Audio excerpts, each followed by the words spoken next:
They victus. Suffering to the conquered. Ironic that I was now the one suffering. Not anything as pedestrian as physical pain, rather than the cruel jab of impotent anger.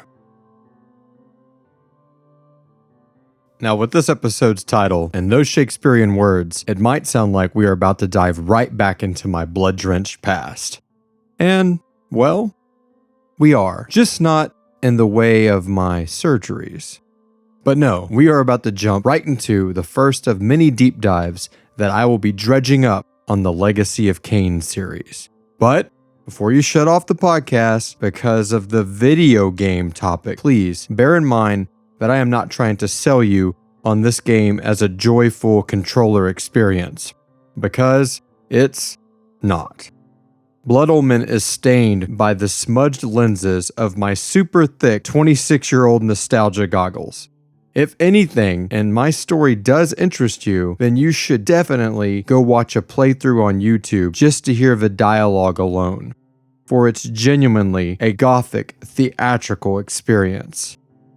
And that's about it for my review of it as a video game. After all, I am not a true critic in this field. However, this game series and its perfectly tragic story were immense in creating the type of storyteller that I am today. And if you stick with me as we walk through Nosgoth, I would like to tell you about Kain's first digital entry and how I found a kindred spirit within this fictional gray character. This is the first of many deep dive retrospectives on music, video games, movies, TV shows, and lots of other pop culture darkness that I will be embarking on. Now you can rest assured that you will leave with more than just some knowledge on a long dead franchise. You will receive my narrative surrounding their story and how it influenced my own story. Blood Omen Legacy of Kain needs to be a revenant from its own grown-over grave. So, if you like my take, I hope it gives you a reason to visit the first LOK headstone, where you can dig up the body for yourself. A story like Kain's may seem very simple at first, but as one quickly learns, it is told along a very intricate and detailed tapestry of deceit and deception. If you talk to my wife, she could unfortunately corroborate that I quote dialogue from these games, particularly the first one, almost daily. In fact, I do an annual rewatch of every one of the 5 games because I believe it keeps me sharp just to know that something like this was written. However, for my loved ones, it's probably one of the most annoying times of the year. There's Dad playing it in front of the TV, watching some 12-hour-long YouTube video over the next few days with the most awful-looking graphics in the world speaking in the most Shakespearean voices. The reason for this yearly madness goes beyond sharpening my creative writing chops. It's more of a psychological study of how I perceive the story now versus from the eyes of my 13-year-old self when I was first introduced. Like most of my tales here, Blood Omen will be a narrative reflection from my decades hence since point of view. I want people to remain anonymous when it comes to friends, family members, and a few others as they've accompanied me on the events within the stories of this podcast. I have also, in some cases, changed their names and relationships to the subject matter. However, their influence, for better or worse, will be told. So, as we have now established, because of the digital calcification of the human mind, it is impossible for this tale to be an actual recounting of events, though it is based on a true story. So, let's just call it a retrospective on a long-lost vampire story, now back from the dead, as told by me, Johnny Stitches.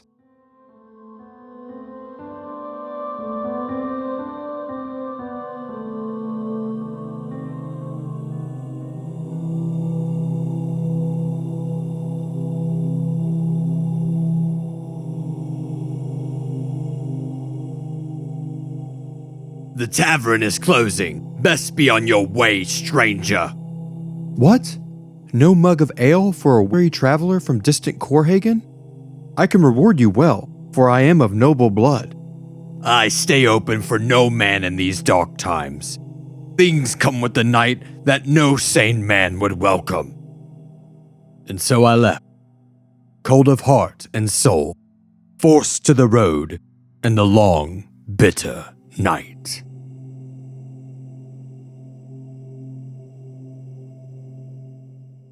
This exchange between the human Kain and the barkeep are engraved into my brain. I've only completed the game twice in my life, but I've probably started it over a dozen, as well as watching it online for more than 2 dozen. And as I stated earlier, the gameplay is dated. I mean, it's bad. Like, really bad. But I love it. And there is something almost monolithic to it in scope, even though at its heart, it's just a top-down 2D narrative traversal story. But for my young heart, it would open up a world of possibility that would eventually define my contributions to storytelling. So let's set the stage. It's the fall of 1998, and I am in the opening months of my 13th year on this wicked rock. I just made friends with Andrew, a 15-year-old boy who had moved here from a bit further south towards Houston. He lived 5 houses down from me with his dad in an old garage that had been converted into an apartment, and his room was in the back. Andrew and his older friend Jason introduced me to many things, but one of the first of them I vividly remember was Blood Omen. What I can't remember is if the game was rented by one of them or if one of them already owned it. But I think it was new, because the intro was awe-inspiring to each of us. We were all 3 silently shocked the entire time during the 5+ minute opening narration, which is a small top-down 2D part where you play between 2 3D opening cinematics. That's what I quoted from earlier. I was the youngest, so I just stood there and witnessed as they started playing the first playthrough, passing the PS1 controller back and forth. I felt the cold cement floor underneath my tattered socked feet as the opening minutes turned into an engaging all-nighter. It was my first PM to AM gaming experience. But my second was The Legend of Zelda Ocarina of Time, which just further cements this game's place in the gallery of gaming greatness. The day-to-night cycle in Blood Omen Legacy of Kain was truly a significant phenomenon that I'd never seen in a game. Again, Ocarina of Time was not out yet, so I was blown away. The passing of time in the real world was about 15 minutes to the 24 hours in-game. Andrew and Jason tore through the game like Kain did to so many enemies and puzzles, and before long, our weekend was over, and they had completed the game. From Friday to Sunday, we witnessed so much of what Nosgoth had to offer, which equated to around 200 days in-game. That is not me being hyperbolic. It felt as if we had lived there, and I was ready to start the journey for myself. Unfortunately, I didn't own the game, let alone a PlayStation, and it would be over 2 years before I would hold my own PS1 controller. Now, it might feel like a trope or a constant reiteration in these stories of my childhood throughout my teenage years when it comes to my family's poverty, but I want to clarify it never really hampered my joy or happiness. But this was one of the very few times that it did. I really wanted a PlayStation, and if I hadn't seen Blood Omen, I wouldn't have cared less. My brother and I had received a together gift Christmas of 1997 that contained a Nintendo 64, and I was delighted with it, especially since my parents let me rent games very often since it was cheaper than buying them, and I had pretty much played every cartridge our local movie gallery had to offer and was ready to tackle the PlayStation disc aisle. However, I would not receive my first PlayStation until Christmas of 2000, so I had to be content with just being the third wheel at my friend Andrew's house, and that was one of the main reasons I was probably there more than I was at my own house. But I was not going to be content with waiting for my own Sony console, because at that time, it seemed like it was never going to happen. So, here we enter my first ever eBay purchase. which was a used copy of Blood Omen Legacy of Kain.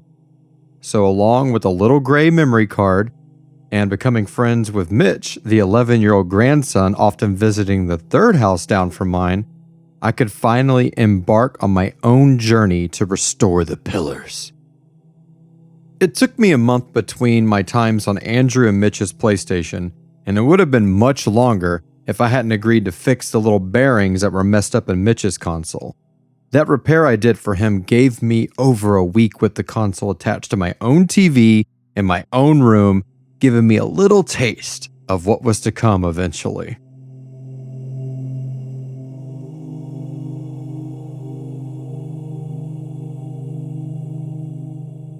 Let's boot up the game, shall we? Okay, cool. I'll go get the case. The cover art looks like an homage to Bela Lugosi's eyes in White Zombie, or the cover of the Cape Fear VHS.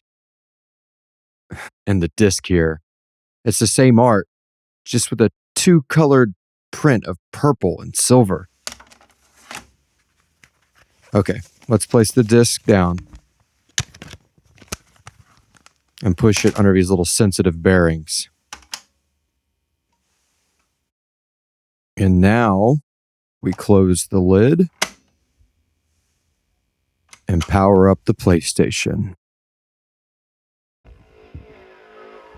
Ah, I love that sound.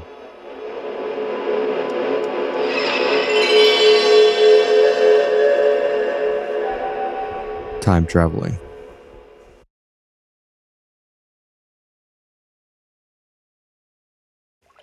We got our Activision logo.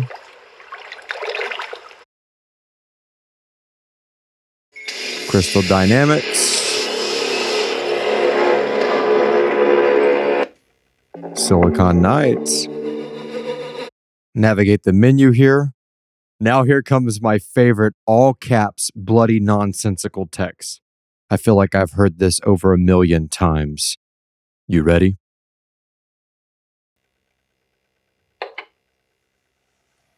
There is a magical operation of maximum importance.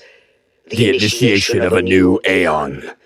When it becomes necessary to utter a word, the whole planet must be bathed in blood.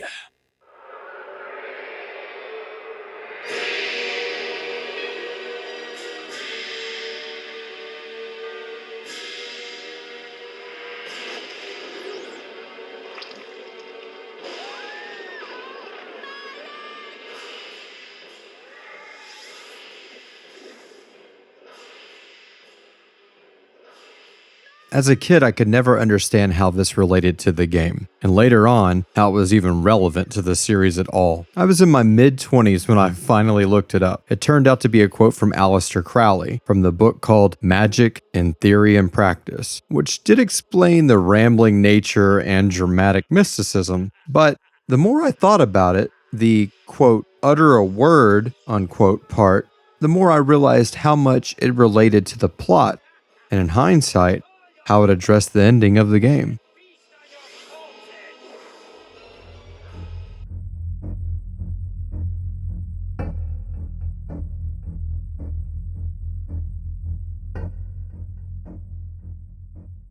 Speaking of the plot, we are at a point where I will hint at a few story spoilers for this 26-year-old game, but I will not be talking about any spoiler events from the future Legacy of Kain games, as those are not needed for this part of the entry. Kain is a vampire on a revenge mission back from the dead to kill his assassins.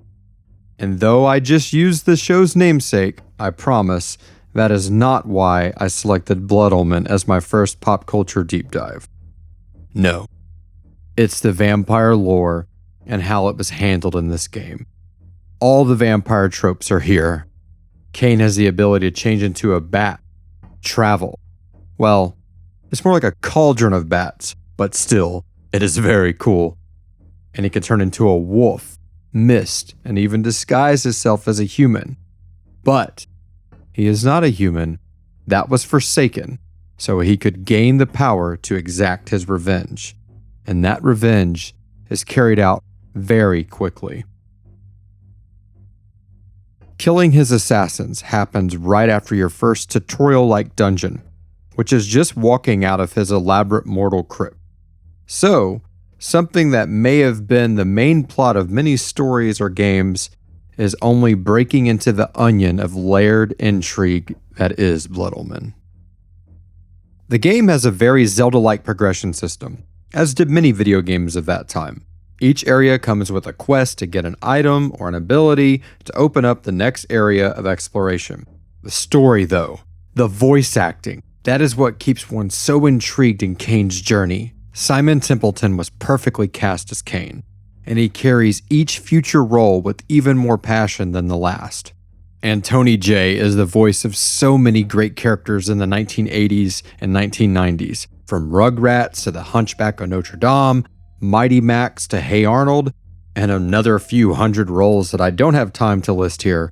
Let's just say if you were a kid born between 1970 and 2006, chances are you heard Tony's voice live on TV. His distinct baritone voice led him to be cast in mostly villainous roles, and I believe his work in this series is his best, which is saying a lot.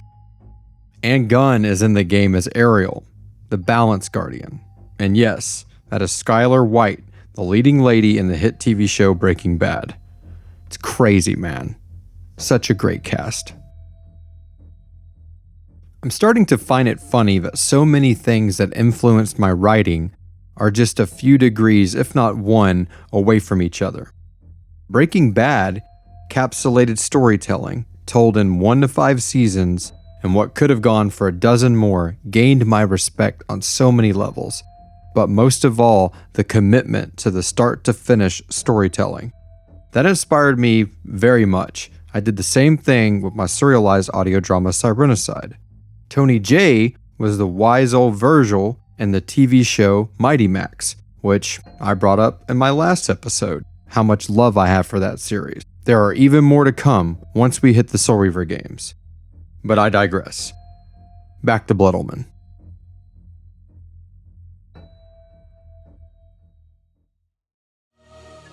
Their searing faces were forever etched upon my memory. I had crossed death for this moment. My mind was empty save for one thought. I would kill. After killing the brigands and drinking their blood, he says, "There is no greater release than that from vengeance sated. With my assassins dead, my quest was over." Then Tony Jay's Mortanius voiceover comes over and responds with this line, and I love it. "'Tis not over, Kain. These fools were merely the instruments of your murder, not the cause. Look to their masters, look to the pillars, and gain way to the fortress of the mind." I know. I'm no Simon Templeton or Tony Jay, but damn, the dialogue in this game is so great.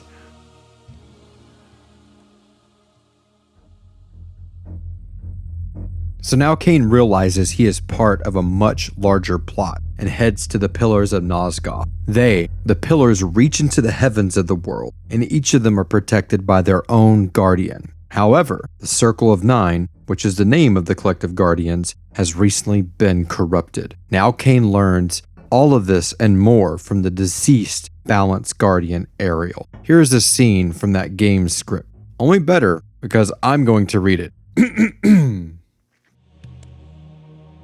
The pillars at night. Wind blows eerily through the solemn sentinels of marble and their other indescribable materials. Moonlight plays off the surfaces, leading the scene in eerie blue cast.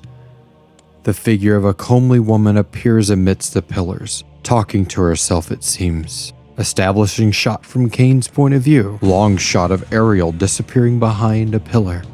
The camera follows her around the pillar while she talks. Ariel. Nebraptor, your madness has shattered our dreams and blinded you. Kain. Keep your distance, or I'll send you back to hell, spirit. There is nothing left of me to fear, vampire. I am only a shadow of my former self, Ariel, the balance of the Circle of Nine. Even so, I can provide the answers you seek. I seek only a cure. There is no cure for death, only release. You must destroy the sorcery that is now poisoning Nosgoth. Only then will you realize peace. The 9 of the Protectors of Hope were sworn to use their powers to preserve our world. Now, these pillars have been corrupted by a traitor. Ariel turns towards the camera to reveal her ravaged face. Flesh has been ripped away to reveal the naked to the bone beneath. Ariel. My murder at the hands of this beast drove my love Nabraptor mad.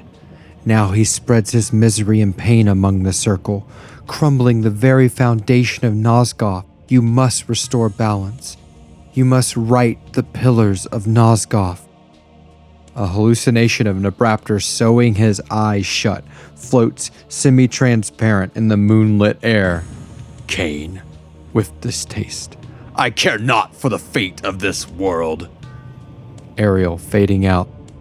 Then for yourself, Kain. Beware the unspoken.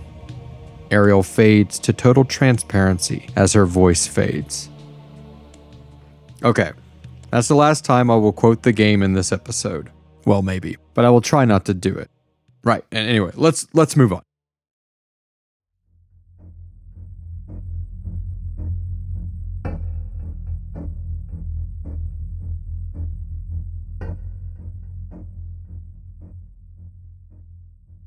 From here, Kain learns more about the plot set in motion by the Unspoken and hunts down the remaining members of the Circle of Nine. However, there's a twist to this plot when the time streamer Mobius tricks Kain. He is the guardian of the Pillar of Time. Mobius is killed by Kain in this title, just like all the other guardians. But unlike them, he is crucial to the plot of the Soul Reaver games, and we will see him again. After Kain restores the other 8 pillars, only one remains corrupted, the Pillar of Balance. He realizes then that he is the new Balance Guardian, and he must choose Oblivion so all the pillars can be restored and new Guardians can be born. The choice in this game is left up to the player. There is so much more to this story, and I implore you to check out the storyline video for this game I have listed in the show notes, or find you another one. There's a lot of them out there. I mean, I can't stress enough, it is like a great novel or a memorable movie, and it's a Shakespearean masterpiece in every way. Pure Gothic poetry, the dialogues, personalities, and so much of this game that applies to real life. It'll make you think in the future about your consequences of your actions and not being blinded by your emotions. It just opens up so many chambers in the mind. It is just so cool. Okay, now at the end of the game, you can choose to damn the world or restore it. This makes you feel like free will belongs to you as the player, and you have been in control of the story all along. I chose to stay a vampire and curse the world, but I did a save right before so I could watch the good outcome too. That cutscene was alright, but I have to say the evil one was a lot cooler.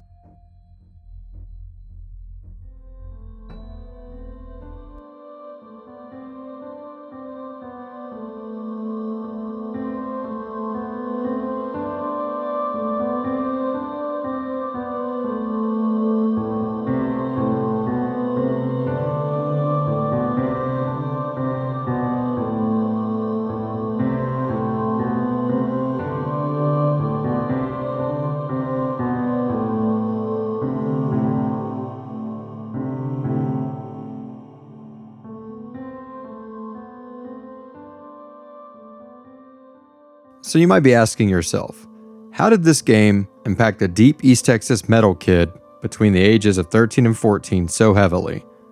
Or maybe, as I've been researching this, I'm asking myself that question. But I assure you, it wasn't just me. This game has stayed with almost everyone that has played it. Jeremy Johns, one of the internet's most trusted movie reviewers, quotes the Legacy of Kain series in a number of his movie reviews, and has an animated version of himself holding the Soul Reaver icon on a few of his social media sites. Closer to home, my best friend and his older brother have massive Legacy of Kain vampire clan tattoos on their backs. At his heart of darkness, Kain is a man who has been to death and back, to hell and beyond, just to feel wholly deceived by everything he thought he knew in his former life. And that, folks, is precisely how I felt during those ages.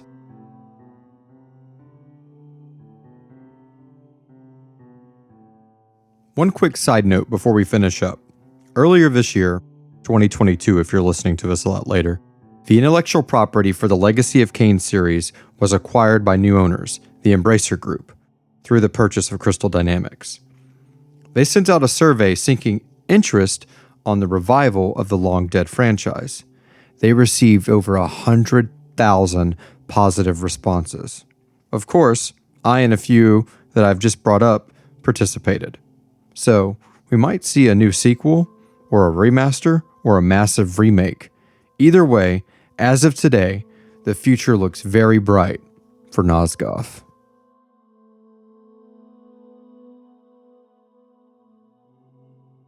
I told you earlier that I would not spoil any of the events of future games.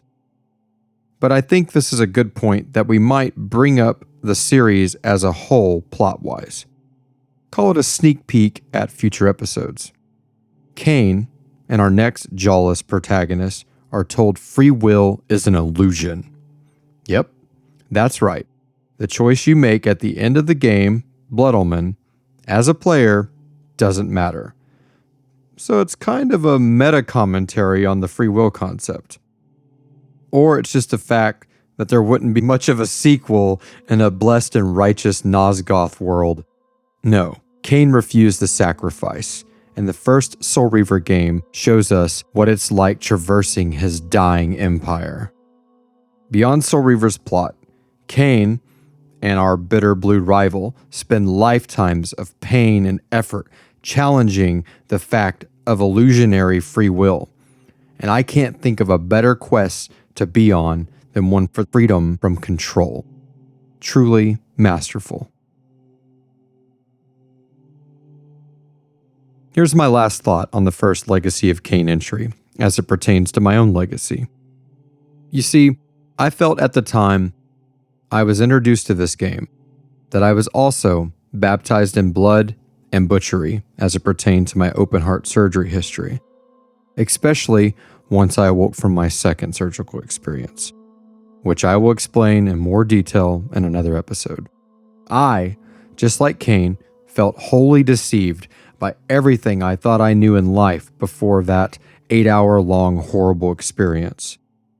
Most neighbors and fellow churchgoers had told me as a child, and then again as an angsty preteen, that it was all preordained or a divine test. In other words, an omen. An omen of blood.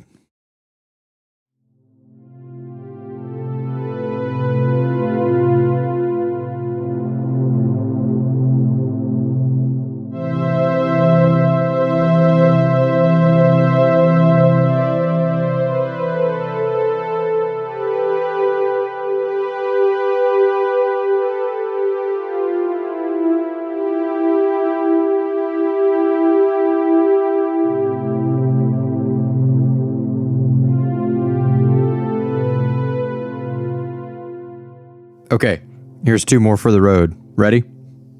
Alas, poor Nobraptor, I knew him well. Well, not really. That's when you get to click on the raptor's head after you kill him and it's in your inventory. This is ultimately obviously making fun of their Shakespearean dialogue usage. I love it. Okay, last one. Here we go. Here Mobius is going to be lying on the ground, cowering as Kain is like over him. Mobius choking and wincing, filled with hate and madness. That's what the script says. You have seen my plan, vampire, as I have seen your destiny. The future says you die. And Kain's like, but I am dead, and then he cuts Mobius's head off. as are you. All right, I'm done with the quotes. All right. This show was written and produced by me, Johnny Stitches. You can check out my social links in the description below. The episode music was performed by Eon Code. You can email the show, johnnystitches@gmail.com. You can check out my other audio drama podcast if you're into anthology. Well, you can check out Hearing the Haunted. If you're into serialized horror stories, you can check out Cyrenicide, and you can see all that Legacy of Kain influence going on. Back from the Dead is made possible by our passionate patrons. Joining the Scarred Ones will get you access to amazing free merch and shoutouts on the show. But most importantly, it keeps this show from becoming a ghost itself. Find out more at patreon.com/Cyrenicide. That's SIRENICIDE. We are grateful for everybody that supports us there, because without it, this show wouldn't be possible. Please consider rating and reviewing this show in your favorite podcast app. For Back from the Dead merch, Hearing the Haunted, or Cyrenicide stuff, including some super comfy t-shirts, please stop by our store at tpublic.com/Cyrenicide. Stay up to date on all things by following me on all my socials. Again, Twitter's, Facebook's, Facebook group, and all that stuff. It's listed in the show notes. Thanks again for joining in, and I hope you'll come back from wherever you are next time. And now, I will make my choice. All elements of Back from the Dead are copyright 2022 by Atrium Dynamics unless otherwise stated. Any duplication or use of this production without the written consent of Atrium Dynamics is prohibited. Please visit johnnystitches.com for more details. Vae Victus.